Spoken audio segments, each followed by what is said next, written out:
Hey, what is up, disc golfers? Today on Iceberg TV, I want to go over a little bit of this video from Nate Turner. Nate Turner made a video about using his off arm to add more distance. He's trying to get to that 500-foot mark. He's throwing roughly 450.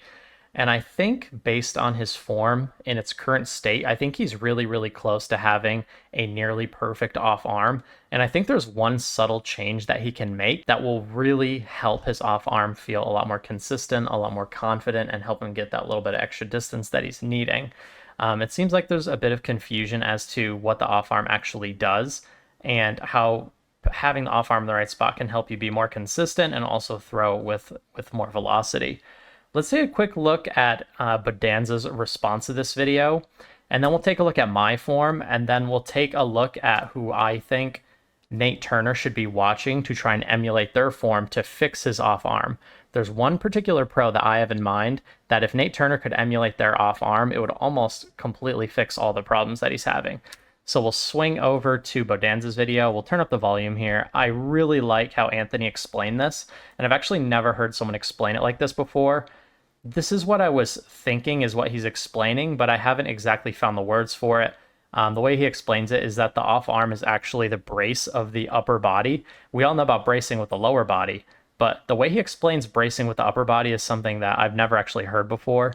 As you're bracing here, you're also bracing here so that kind of your chest has to open and expand to throw, and that stopping of the momentum of the back shoulder, I don't know why or how, but it would seem to make sense to me that it would accelerate the momentum of the front shoulder, because not everything is, you have the brace and everything is rotating over it, but if you have the brace, you stop this momentum and that goes, and like you're just focusing, and yes, like it's going to move forward in that example because your whole torso is rotating, but if you don't allow it to rotate, like the shoulders to rotate in tandem, but instead this shoulder stays back and this shoulder opens through the chest, you're gonna feel a little more bicep in the chest like stabilize, but it would seem to make sense to me that.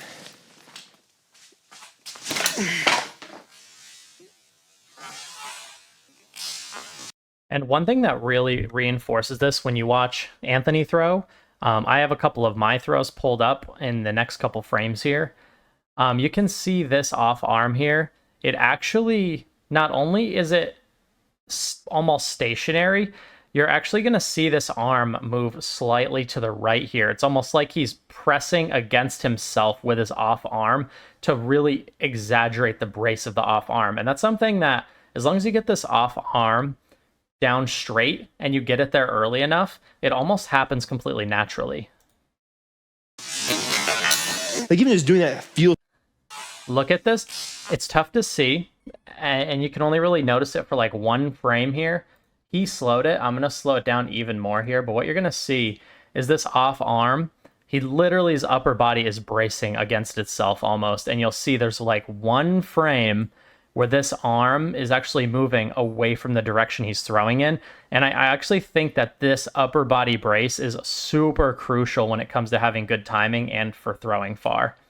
This is going to be in like super duper slow motion. Look at that little pop, and then everything comes through. But this upper body brace is absolutely crucial.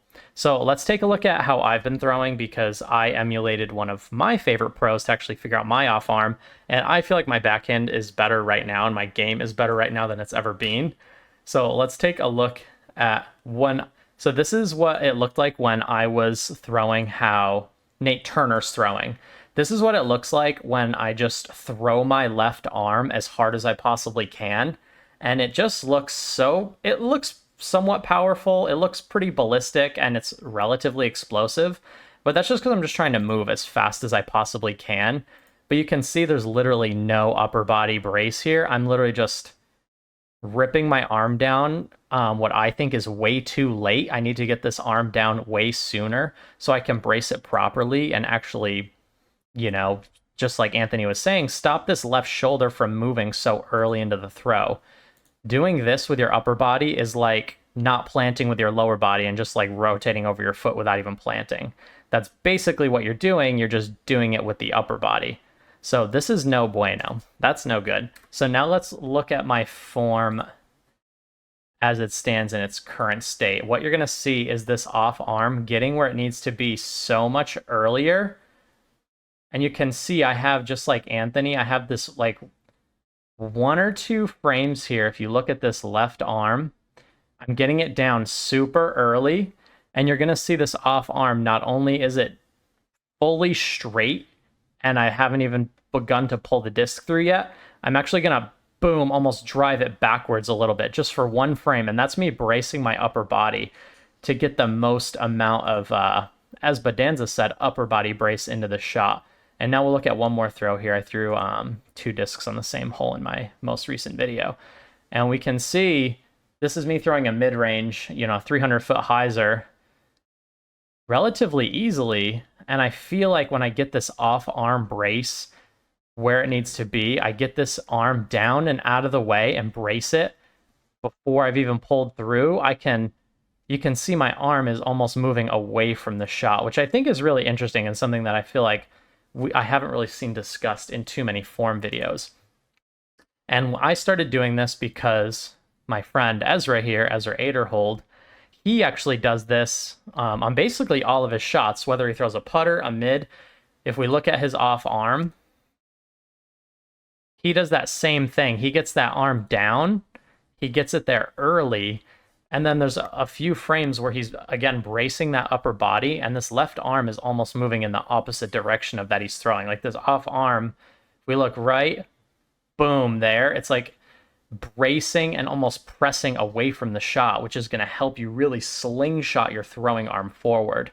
So I think Nate Turner would benefit a lot from trying to emulate Ezra Aderhold's form. And one thing I think when it comes to learning stuff like this is to overcorrect. Try and get that off arm down there like way earlier than you're comfortable getting it there. Like have your off arm down before you've even fully reached back even, just so you can understand what that feels like. But you can see this off arm brace is super important. And we'll go back to Nate here. We can see when he's throwing, he braces really great with his lower body, but you can see this left shoulder rips through so fast, and there's no upper body brace going on with his shot. And I think, again, the way that Bodanza explained this was really, really great, and I have gone through all of this very recently as well. You can see Nate Turner has the timing, but his arm almost is in the way of himself a little bit because he has it still very bent. I think if Nate's arm is down here at his side a little bit earlier, he would get that sort of bracing and pressing against the shot action, and I think it's almost going to happen naturally. So I think he's really, really close. I think the timing is there. I think Bodanza had a really great analysis of Nate's form, and I wanted to make this video because this really, really resonated with me, because I feel like this is something that I very recently worked on, and I feel like it completely revolutionized my backhand. Like I just, boom, that little frame of bracing with that off arm into the shot. It feels super natural as long as you get that off arm down and extended soon enough. It pretty much happens naturally. So although Nate was frustrated with how he was throwing, he's actually a lot closer to having the backhand that he wants.